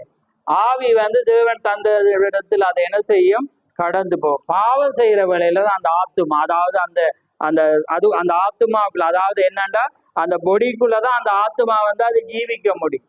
அப்ப ஆத்துமா இல்லாட்டி ஆவியால வரையலாம். அப்ப அதனாலதான் பாவம் செய்யற ஆத்துமா சாகும். விளங்கிட்டா? இப்ப பாவம் செய்யற ஆத்துமா தான் என்ன செய்யும், சாகும். ஆவி சாகும் என்றார். பாவம் செய்யற ஆத்துமா என்ன செய்யும்? ஆத்துமா இல்லாட்டி ஆவியால கிரிய செய்யும். விளங்குதா? அப்ப அதுதான் தேவனுடைய காரியம். அப்ப இந்த ஆத்துமா தான் சொல்லி, இந்த ஆத்துமாவுக்குள்ள ஒரு நூல், ஒரு பொயிண்டல ஒரு இடத்துக்குள்ளதான் என்ன செய்யறது? எங்கட ஜீவன் வந்து, அதாவது அந்த பரிசுத்த ஆவி வந்து என்ன செய்யறது? ஆளுகை செய்யறதா. அப்ப அதான் மனித சரீரத்தை சொல்லுவோம் ஆவி ஆத்மா. சரி, பல்லோகத்திலே சாட்சிப்படுகிறவர்கள் மூவர், பிதா குமாரன். பூலோகத்துல சாட்சியிடுகிறவர்கள் மூன்று. எது? ஆவி ஆத்மா சரீரம். அப்ப ஜலம் என்ன? தண்ணீர் ஆவி, அப்படிதானே? ரத்தம், சாரி, ரத்தம் ஜலம் என்னது? அப்படியா பார்க்க போறீங்க? எதுல எடுங்க?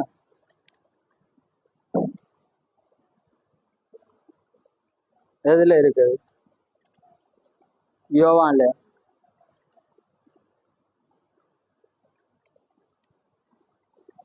எதுல இருக்கிற?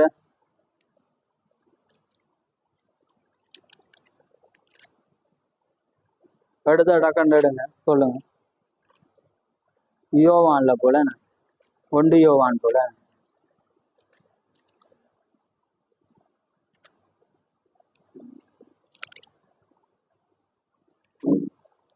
எடுத்துட்டீங்க?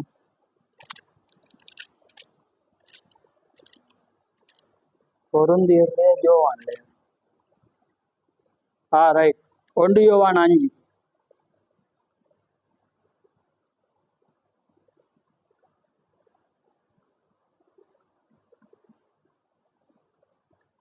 பரலோகத்திலே சாட்சியிடுகிறவர்கள் மூவர், பிதா, வார்த்தை, பரிசுத்த ஆவி என்பவர்களே இம்மூன்றும் ஒன்றாயிருக்கிறார்கள். பூலோகத்திலே சாட்சியிடுகிறவர்கள் மூன்று, ஆவி, ஜலம், ரத்தம் என்பவைகளே. ஆமென். பாருங்க, அப்ப என்ன? பூலோகத்துல சாட்சியிடுகிறது என்ன? ஆவி, ஜலம், ரத்தம். அப்ப அதான் சொல்ல என்ன? அந்த ஒரு பெண்ணிடத்துல இருந்து வெளியேறக்குள்ள என்ன வரும்? முதலாவது ஜலம் வெளியே வரும், 2வது ரத்தம் வரும், அதுக்கு பிறகு அங்கே ஆவி வருகிறது. அதாவது ஜீவன் என்ன செய்யும்? வெளியே அது வரும். அப்ப பாருங்க, 3 காரியம். அதே போலதான் ஒரு மனிதன் தேவனுடைய பிரசன்னத்துக்கு, அதுக்காக தான் 3 என்பது பரிபூர்ணமாயிருக்கிற. 1ஆம் வருக, 2ஆம் வருக, 3ஆம் வருக. அது பிதா குமாரன் பரிசுத்த இயேசு கிறிஸ்து நேற்றும் என்றும் மாறாது. அவர் அதே போலதான் 3 காரியம். 3ம் வந்து என்ன செய்யும்? சரியாக அது இணைகிற வேளையில தான் ஒரு ஆத்துமா வந்து பூரணப்பட முடியும். அப்ப இந்த ஆத்துமா வந்து அங்கே உள்ள இளைப்பாறுகிற வேளையில தான் அது என்ன செய்யப்படும்? ஆசீர்வதிக்கப்பட முடியும். டைம் போயிட்டு தெரியல, நாங்க வாசிக்க நிறைய இருக்குது, என்ன நான் பாயிண்ட்டுக்கு வரல.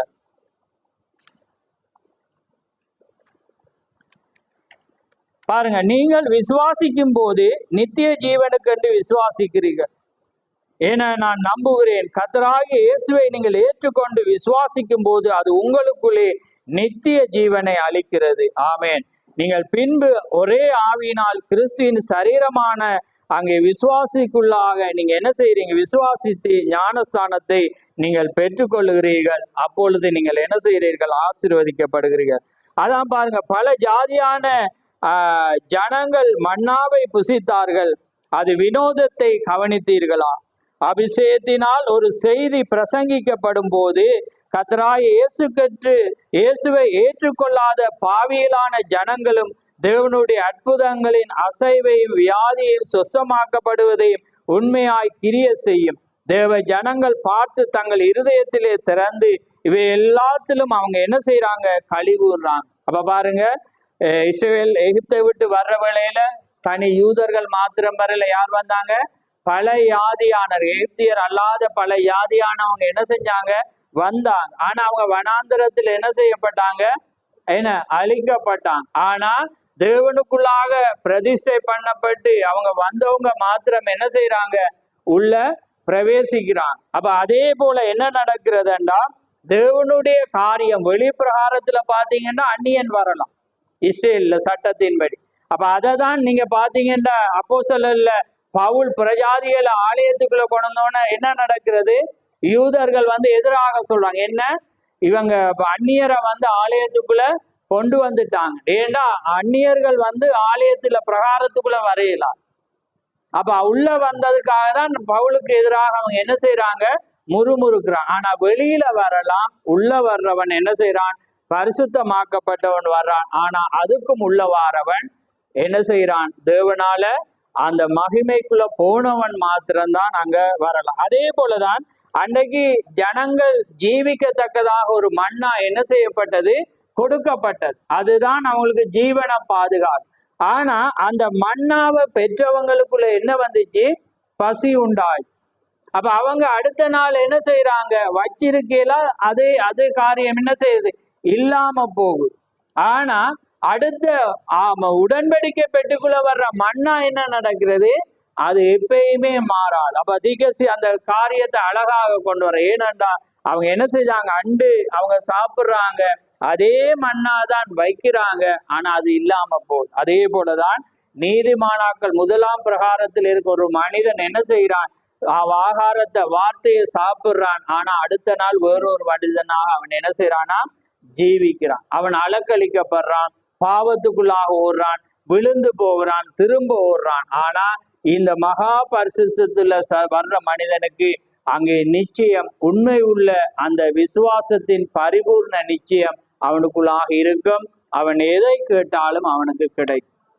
ஏனென்றா அவன் விழுந்து போக முடியாது. தேவனுடைய பிரசன்னத்துக்குள்ளாக அவன் என்ன செய்யறான்? ஜீவிக்கிறவனாயிருக்கிறான். அப்ப அதே போலதான் இன்றைக்கு நாங்க அநேக காரியத்தோட நாங்க வந்திருப்போம், தேவைகளோடு வந்திருப்போம். ஆனால் எந்த காரியமா இருந்தாலும் தேவன் அதை செய்வார். பாருங்க, நிறைய காரியம் வந்து ஒரு பாயிண்ட நான் வாசிக்கிறேன்.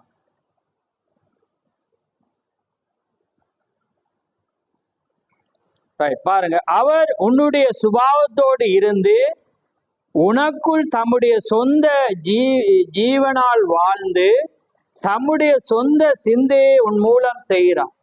பாருங்க, அவர் உன்னுடைய சுபாவத்தோடு இருந்து உனக்குள் தம்முடைய சொந்த ஜீவனால் வாழ்ந்து, பாருங்க, எங்களுக்கு இருக்கிற சொந்த ஜீவனோடு அவர் என்ன செய்யறார்? வாழ்ந்து தம்முடைய சொந்த சிந்தையை உன் மூலம் என்ன செய்யறாராம்? செய்கிறார். அல்லேலூயா. அது கடினமான காரியம் என்று நான் அறிவேன், ஆனால் அதுதான் சத்தியம். விளங்குதா உங்களுக்கு? அதுதான் சத்தியம். முற்றிலுமாய் உன்னை நீ ஒப்பு கொடுத்த பின்பு கிறிஸ்து எத்தகைய வார்த்தையை பேசுவாரோ அதே உன் வாய் மூலம் பேசுவார். பாருங்க, கிறிஸ்து என்ன வார்த்தை பேசுவாரோ அதே உன் வாய் மூலம் பேசுவார். அவர் எதை நினைப்பாரோ அதே உன் மூலமாய் நினைப்பார். பாருங்க, எதை பேசுவாரோ அதை எங்கட வாயால தான் அவர் என்ன செய்வார்? பேசுவார். எதை நினைப்பாரோ உன் மூலம் நினைப்பார். அவர் என்ன கிரியைகளை செய்வாரோ அதே உன் மூலம் செய்வார். அப்ப அதான் இயேசு கிறிஸ்து நேற்றும் என்றும் மாறாது. அவர் செய்த கிரியையில அவர் ரெண்டும் செய்வார். அப்ப இயேசு கிறிஸ்து அன்று அற்புதங்களை செய்தா இன்றும் அவர் என்ன செய்வார்? செய்வார். ஆனா ஜனங்கள் என்ன செய்யணும்? அதை விசுவாசிக்கும். அப்ப ஏனென்றா இன்றைக்கு தேவன் எப்படி இருக்கிறார், எதை பேசுறார், அதாலதான் நாங்க இவரை விசுவாசி. ஏண்டா இவர் அவர் பயன்படுத்தி அவர வார்த்தை இவருக்குள்ள வச்சிட்டார். அப்ப தேவன் எதை பேசுவாரோ அதை தான் இவர் பேசு. அப்ப அதான் நான் ஹாஸ்பிட்டல்ல செய்தியை போடக்குள்ள அது என்ன செய்யுது? ஆடுது. ஏனண்டா அந்த செய்திக்கு அவ்வளோ பவர். ஆனா சும்மா செய்தி ஓப்பன் அது என்ன செய்யுது? பேசாம இருக்கு. அதாவது அந்த அவருடைய சௌரியிட கணவனுடைய தங்க. அப்ப நான் அவைய பார்த்தோன்னே எனக்கு தலையடிக்க துவங்கிட்டு. ஏன்னாண்டா அது வித்தியாசமான கிரி. அப்ப அதனால அப்ப நான் அதான் நாங்க வீட்டை சௌரிக்காக ஜெபிச்சோம். ஏண்டா அது அப்படிப்பட்ட ஒரு கிரியை தான் அவ பார்த்துட்டு இருக்க. அப்ப அதனால பாருங்க, இந்த செய்தி அது போட்டோன்னா அது என்ன செய்யுது? அதனால இருக்கு. ஆனா அது ஓப்பன்னா அது பேசாம திரும்ப போட அது என்ன செய்யுது? அது ஏனென்றா அது அவர் அல்ல, அவருக்குள்ளாக இருந்து தேவன் பேச. அதே போலதான் நீங்கள் அல்ல, உங்களோட ஜீவனுக்குள்ளாக அவர் வாழ்வார். அப்ப அவர் எதை பேசுவாரோ அதை தான் நீங்க பேசுவீங்க. அதாலதான் நாங்க வீணானதை பேச மாட்டோம். பேசினா அது தேவண்ட வார்த்தை பேசப்படும். அப்ப அது தேவன். அப்ப அவர் நினைக்கிறத நாங்க சரியா தேவண்ட காரியத்தை நினைச்சு சொல்லக்குள்ள அது அவர் நினைக்கிறார். அவர் எதை நினைப்பாரோ அதை உன்மூலம் நினைப்பார். அவர் என்ன கிரியைகளை செய்வாரோ அதை உன்மூலம் செய்வார். நீ முற்றிலுமாக ஒப்பு கொடுக்கப்பட்டு இளைப்பாரி கொண்டிருக்கிறாய். தன்னை முழுவதுமாக அர்ப்பணித்த ஒரு கிறிஸ்தவனின் சாட்சி எவ்வளவு அழகாய் இருக்கிறது. அப்ப பாருங்க, உண்மையாய் ஒப்பு கொடுத்து அவருக்காக அர்ப்பணித்த மனிதனுடைய சாட்சி எவ்வளவு அழகா. ஏன்னா தேவன் மாமிசத்துல நிற்கிறார். ஆமென். தேவன் எதை பேசுறார், எதை செய்கிறார், எதை நடப்பிக்கிறார் என்று ஜனங்கள் கண்டு என்ன செய்வாங்க? மகிழ்வாங்க. அவரோடு இருக்கிறபடினால அவங்க பயப்பட மாட்டாங்க. ஏன்னா அவரோடு அவங்க நடக்கிறாங்க. ஆமென். அதனால் அவர் சொன்ன, உலகத்தின் முடிவு பரியந்தமும் சகல நாட்களில் நான் உங்களோடு கூட இருக்கிறேன். நீங்க மனவாட்டியா இருந்தா உங்களோடு அவர் இருப்பார். ஆமென். உங்களோடு அவர் பேசுவார், உங்களோட நடப்பார், உங்களே நினைப்பார் எப்பயுமே. ஆனா நீங்க உங்களோட அர்ப்பணிக்கப்பட்ட வாழ்க்கை. அதனால தான் பாருங்க, கிறிஸ்து எனக்கு ஜீவன், சாவு எனக்கு ஆதாயம். அப்ப அதனால்தான் பவுல் என்ன சொல்றான்? கிறிஸ்து எனக்கு ஜீவன், சாவு எனக்கு ஆதாயம் என்ற. நாங்க என்ன சொல்லுவோம்? இப்ப ஒரு ஒரு ஒரு என்ன சொல்ற, ஏதாவது இடத்துல முதலீடு போடுவோம், ஏன்னா அதுக்கு வட்டி வருமன். அப்ப அது இவன் என்ன சொல்றான்? கிறிஸ்து எனக்கு ஜீவன், சாவு எனக்கு ஆதாயம். ஏன்னா திரும்ப வாழ போறானே அவனுக்கு சாவு ஆதாயம்தான். அப்ப அதனாலதான் அவங்க அந்த காரியம் பாருங்க, கிறிஸ்து எனக்கு ஜீவன், சாவு எனக்கு இனி நான் அல்ல, கிறிஸ்துவே என்னில் பிழைக்கிறார் என்று பவுல் கூறினார். அர்ப்பணிக்கப்பட்ட ஒரு தனி மனிதனின் ஆத்துமாவில் கிறிஸ்து வாழ்கிறார். அப்ப அர்ப்பணிக்கப்பட்ட ஒரு ஆத்துமாவில தான் யார் வாழ்றது? கிறிஸ்து வாழ்கிறார். கிறிஸ்து உதடுகளின் மூலம் பேசி, மனிதனின் மூலமாக சிந்தித்து, கண்கள் மூலமாக பார்த்து, சுபாவத்தின் மூலமாக தெரிய செய்கிறார். உலகத்துக்குரிய காரியங்கள் எல்லாம் ஒளிந்த பின்பு அங்கு எப்பொழுதும் இனிமையும் சமாதானம் தவிர வேறு என்ன இருக்கக்கூடும்? கிறிஸ்துவே ஆதிக்கம் செலுத்துகிறார். ஆமேன். இதை நீங்கள் காண்கிறீர்களா? கிறிஸ்து உனக்கு இருப்பதே காரியமாயிருக்கிறது. அப்ப பாருங்க, இதுதான் எங்களுடைய வெற்றியின் ரகசியம். இன்னைக்கு போயா நாள்ல நாங்க வந்திருக்கிறோம். எங்களோட வாழ்க்கையில தேவைகள் இருக்கும், நிச்சயமா அவர் வைப்பார். ஏண்டா அதை நாங்க தேடவே அவர் விரும்புகிறார். ஆமென். அதான் எப்பயுமே அப்பா பிதாவே என்று கூப்பிடதான் அவர் விரும்புகிற தேவன். ஏன்னா உண்மையான அப்பா என்ன செய்வாங்க? வீட்டுக்கு ஒரு சாமான் வேண்டி வரக்குள்ள ஒழிச்சிட்டு வருவேன். ஏண்டா பிள்ளைகள் கேட்கணும், என்ன வேண்டி வந்தீங்கன்னு. அது அவங்களுக்கு ஒரு சந்தோஷம். ஓமா இல்லையான்னு சொல்லுங்க, அந்த உணர்வு. அதே போல அப்ப அம்மாமார் அந்த உணர்வை பெற்றிருந்தா நீங்களும் அப்படிதான் செய்வீங்க. ஏன்னா உங்கள்கிட்ட கேட்கணும்ன்றதை விரும்பி. அதே போலதான் தேவனும் தண்டை கேட்க அவர் விரும்புகிறார். புரியுதா உங்களுக்கு? அதனாலதான் கேளுங்கள் கொடுக்கப்படும், தட்டுங்கள் திறக்கப்படும். அதான் திகசு. தேவனுக்கு எல்லாம் தெரியும், ஆனா நீங்க கூப்பிட்ட உடனே அவர் வருவார். அப்ப அதனாலதான் தேவனுடைய காரியங்களை நீங்க புரிஞ்சு கொள்ளுங்க. இதுதான் நீங்க அலக்களிக்கப்படாம அங்க இங்க ஓடாம ஒரே நிலையான இடத்துல, அன்றைக்கு ஒரு மரியாள் இருப்பாளானால் அன்றைக்கு ஒரு சூனமையால் இருப்பாளானால், அன்றைக்கு ஒரு யாரு பெரும்பாடுள்ள ஸ்திரீ இருப்பாளானால், அன்றைக்கு ஒரு மகதலா மரியாள் இருப்பாளானால், இன்றைக்கும் இருந்தா இன்றைக்கும் அவர் செய்வார். ஏன்னா அவர் மாறவே இல்லை. இன்றைக்கும் அவர் ஜீவிக்கிறார், இன்றைக்கும் உங்களோடு இருக்கிறார், இன்றைக்கும் அவர் உங்களோடு வாழ்கிறார். நீங்க சரியா இருந்தா அவர் இன்றைக்கும் அவர் செய்ய, மறிச்சாலும் அவர் உயிர் கொடுக்க அவர் அதுக்கு உங்களோட அர்ப்பணிக்கப்பட்ட வாழ்க்கை, அந்த விசுவாசம் தேவை. அதனால்தான் அன்றைக்கு சூனமையாளுக்கு ஒரு நிச்சயம் இருந்து, தன் இல்லாத நேரத்துல பிள்ளையை கொடுத்தவர், அதனால அவர் உயிரோடு எழுப்புவார் என்று அறிஞ்சதால என்ன செஞ்ச? ஓடி கொண்டு போய் அவனோட ரூமுக்குள்ள அவள் வச்சுட்டு அவள் வெளியே வந்து. ஏன்னா அவளுக்கு அந்த விசுவாசத்தை பாருங்க. அந்த அந்த ஊழியக்காரன் படுக்கிற இடத்துல தேவண்ட பிரசன்னம் இருக்கு, அவர் இருக்கிற ரூம்ல அது இருக்குமென்றது அவளுக்கு தெரியும். ஏனென்றா அதனால அங்க வச்சுட்டு அவ வெளியே வந்துட்டான். அவ இளைப்பாரிட்டா. அதான் இந்த செய்தி அப்படிதான், இளைப்பாறு. உள்ள போற மனிதன் என்ன எல்லாம் முடிஞ்சு இளைப்பார். அதான் விசுவாசம். தேவன் சொல்ற, வருத்தப்பட்டு பாரம் சுமக்கிறவர்களே நீங்கள் எல்லாரும் என்னிடத்திலே வாங்க, இளைப்பாறுதல் உங்களுக்கு தருவேன். அப்ப இளைப்பாறுதல் என்பது அவரிடத்துல. நீங்க அவர்கிட்ட ஒரு பிரச்சனைய, ஒரு வியாதியை ஒப்பு கொடுத்துட்டீங்கன்னா பயப்படாதீங்க. நீங்க ஏனென்றா நீங்க மாமிசத்துல எதையும் நம்பி சொல்லலையே. நான் உங்களுக்கு ஒரு வாக்கு தரையில தானே. வேதம் என்ன சொல்லுது? நீ விசுவாசிச்சா மகிமையை காண். இது யார் தந்தது? அவர் தான். அப்ப அதுல நீங்க ஸ்டக் ஆகக்கூடாது. 99% 1 பாயிண்ட் தப்பினாலும் பிழைச்சுப்பு. 100 விசுவாசம். ஆனா அதுல போராட்டம் வரும். அது கூடுற மாதிரி இருக்கும், குறையிற மாதிரி இருக்கும். ஆனா ஒன்றை நினைங்க, இந்த ஆத்துமாவை அவர் இல்லாம யாரும் எடுக்க. நீங்க ஒருவேளை நினைக்கலாம் மூட நம்பிக்கை, தேவ ஞானத்தை. ஏன்னா இன்னைக்கு கிறிஸ்தவங்க இதுதான் அதிகமா பயப்பேன். ஞானம் தந்திருக்காது தேவன், நாங்க ஞானத்தோட நடக்காடி நாங்க ஆபத்துல அம்புடுவோம் அப்படி நம்ம அடிக்கடி போறோம். அது சில இடத்துல சரியாகும், சில இடத்துல பிழைச்சி போயிடும். ஏன்னா அப்ப அதனால அது எல்லாரும் நான் தொடக்கம் நாங்க எல்லாரும் பயன்படுத்துவோம். ஆனா நாங்க பயன்படுத்துறத நாங்க யோசிக்கோம். ஆமே. ஏனென்றா நாங்க முட்டாள்தனம் செய்வோமா சரியா சிந்திப்போமோ தேவன் அறிந்திரு. ஏண்டா பைத்தியமாய் தோன்றுகிற பிரசங்கத்தினாலேதான் தேவன் விசுவாசிய ரட்சிக்க என தேவனுக்கு பிரியமாயிட்டு. தேவண்ட வார்த்தையில வச்சு நாங்க விசுவாசிச்சா தேவன் அதுக்கு கடமைப்படும். யாராவது சொல்லி நம்பினா அது செய்ய மாட்டோம். விளங்குதான். தேவண்ட வார்த்தையை விசுவாசிங்க. இன்றைக்கும் அவர் இருக்கிறார். இன்றைக்கு அவர் ஓடி போயில உங்களோட தான் இருப்பேன் இருக்கிறேன். அப்படிதான் அவரோட வார்த்தை சொல்லுது. அதனால நீங்க இளைப்பாருங்க. நீங்க அலைக்கழிக்கப்பட வேண்டாம். அலைக்கழிக்கப்படுறேன்டா நீங்க 2வது ஸ்தானத்துல இருக்கிறீங்க. 3வதுல வந்தாதான் உங்களோட எடுத்துக்கொள்ளப்படுறதுக்குள்ள நீங்க பிரவேசிக்க முடியும். 2வது ஸ்தானத்துல நீங்க யாரும் உங்களை குற்றப்படுத்த இயலாது. ஏன்னா அவருடைய ரத்தத்தினால நீங்க மன்னிக்கப்பட்டிருக்கிறீங்க. அவருடைய ஆலயத்துல சேர்க்கப்பட்டிருக்கிறீங்க. ஆனா 3வது வராட்டி உங்களால பிரவேசிக்க இயலாது. ஏனென்றா அதுதான் ஜீவன். அழியாதத அதுதான் தர முடியும். அதான் நித்திய ஜீவனா இருக்கிறது. அதுதான் பரிசுத்தாவியா இருக்கிறது. இன்னைக்கு எங்களோட ஆத்துமா எங்களுடைய சரீரம் வீடா இருக்கிறது. ஆனா அந்த வீட்டுக்குள்ள தேவன் வாசம் பண்ற. இன்றைக்கு எங்களுடைய இருதயம் உடன்படிக்கைக்கு அடையாளமா இருக்கிறது. அந்த உடன்படிக்கை பெட்டிக்குள்ள அந்த மண்ணா தேவனுடைய வார்த்தையா இருக்கிறது. அந்த மண்ணா பரிசுத்தாவி இருக்குமெண்டா நீங்க மலிஞ்சு போக முடியாது. ஆமேன். என்னை விசுவாசிக்கிறவன் மரித்தாலும் பிழைப்பான். அதனால கர்த்தர் உங்களை ஆசீர்வதிப்பாராக. தொடர்ந்து விசுவாசிங்க. இது ஆழமானது.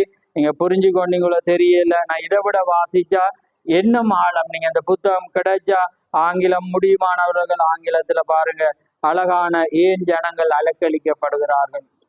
அதனால அந்த அந்த எருசலேம் தேவாலயத்தை வைத்து, அதாவது மன்னாவை வச்சு 3 பிரிவா பிரிச்சு அழகாக தீர்க்கதரிசி பிரசங்கிக்கிறார். அது அந்த 3 கட்டமான மனிதர்களையும் அவர் அங்கே கொண்டு வர. அதனால கர்த்தர் தாமே உங்களை ஆசீர்வதிப்பாராக. நாங்க யாவரும் எழுந்திருப்போம். நன்றி கர்த்தாவே, மகு சோதரம். ஆண்டவரே சர்வலவரே, மகு கோடான கோடி சோதரம். அப்பா பிதாவே, மகு சோதரம் சோதரம். மகா பேசமுள்ள பிதாவே, இந்த மகிமையான இந்த நேரத்துக்காக மகு சோதரம். ஆம் கர்த்தாவே, இந்த மகிமையான இந்த நேரத்திலே தகப்பனே மடு நேரமாக உம்முடைய வார்த்தையை கேட்க நீர் எங்களுக்கு கொடுத்த அந்த ஸ்லாக்கியத்துக்காக உமக்கு ஸ்தோத்திரம். ஆம் கர்த்தாவே, நாங்கள் எந்த பிரகாரத்திலே நிற்கிறோம் என்பதை இந்த நேரத்திலே நாங்கள் சிந்திக்கவும், ஏன் நாங்கள் சில காரியத்திலே பயப்படுறோம், அலக்களிக்கப்படுகிறோம், சோர்ந்து போகிறோம், பலவீனம் அடைகிறோம், நிச்சயம் இல்லாமல் ஏன் ஓடுகிறோம், எங்களுடைய வாய்களிலே ஏன் அவிசுவாசமான வார்த்தைகள், நிச்சயமில்லாத அந்த வார்த்தைகள் ஏன் வருகிறது என்பதை இந்த நாளிலே நாங்கள் கண்டு கொண்டோம். ஏனென்றால் நாங்கள் முதல் பிரகாரம் ஆண்டவரே பிரகாரத்திலே நாங்கள் நிற்பது படினாலே. ஆனால் 3வது பிரகாரமாகிய அந்த மகா பரிசுத்த ஸ்தலத்துக்குள்ளே வருகிறவனுக்கு எந்த பதட்டமும் இல்லை, எந்த பயமும் இல்லை. ஏனென்றால் அவன் தேவனோடு இருக்கிறபடினாலே. கர்த்தாவே, ஏன் ஜனங்கள் அலக்களிக்கப்படுகிறார்கள் என்ற அந்த செய்தியை கொடுத்து நீர் எங்களை எச்சரித்த கிருபைக்காக உமக்கு ஸ்தோத்திரம். சில வேளைகளிலே எங்களுடைய மாமிச சோர்வு அந்த வண்ணமாக சிந்திக்கிறது. ஆனால் அதுவும் நாங்கள் சிந்திக்க கூடாது என்பதற்காக இன்றைக்கு ஒரு ஆழமான ஒரு காரியத்தை நீர் பேசினீர். அதுக்காக உமக்கு ஸ்தோத்திரம். நிச்சயமாய் நாங்கள் அதுக்குள்ளே பிரவேசிக்கும் போது நிச்சயமாய் கர்த்தாவே, நாங்கள் எதை கேட்கிறோமோ அதை பெற்றுக்கொள்வோம் என்று நாங்கள் அறிந்திருக்கிறோம். ஏனென்றால் நாங்கள் முழு நிச்சயத்தோடு, பூரண நிச்சயத்தோடு நாங்கள் வந்திருக்கிறோம். அதனால்தான் அந்த மகிமையான ஸ்தலத்துக்குள்ளே வந்த எதுவுமே ஆண்டவரை பெற்றுக்கொள்ளாமல் போகவில்லை. அது எல்லாமே பெற்றுக்கொண்டதை நாங்கள் பார்க்கிறோம். அதே போல நீர் எங்களுக்கு கொடுத்த இந்த வார்த்தைக்காக உமக்கு ஸ்தோத்திரம். வந்த ஒவ்வொரு பிள்ளைகளை ஆசீர்வதியும், வராத ஒவ்வொருவரோடும் கூடேறும். இனிமேல் செய்தியை கேட்க போற ஒவ்வொருவரோடும் உம்முடைய கிருபை கூட இருக்கட்டும். யாவை உம்முடைய கரத்திலே தாழ்த்தி இயேசு கிறிஸ்துவின் நாமத்தில் கேட்கிறோம். ஆமென், ஆமென். என் ஆத்துமாவே கர்த்தரை ஸ்தோத்திரி, என் முழு உள்ளமே அவருடைய பிரஸ்நாமத்தை ஸ்தோத்திரி. என் ஆத்துமாவே கர்த்தரை ஸ்தோத்திரி, அவர் செய்த சகல உபகாரங்களையும் மறவாதே. ஆமென், ஆமென். கர்த்தர் தாம் எங்கள் ஒவ்வொருவரையும் ஆசீர்வதிப்பாரார்.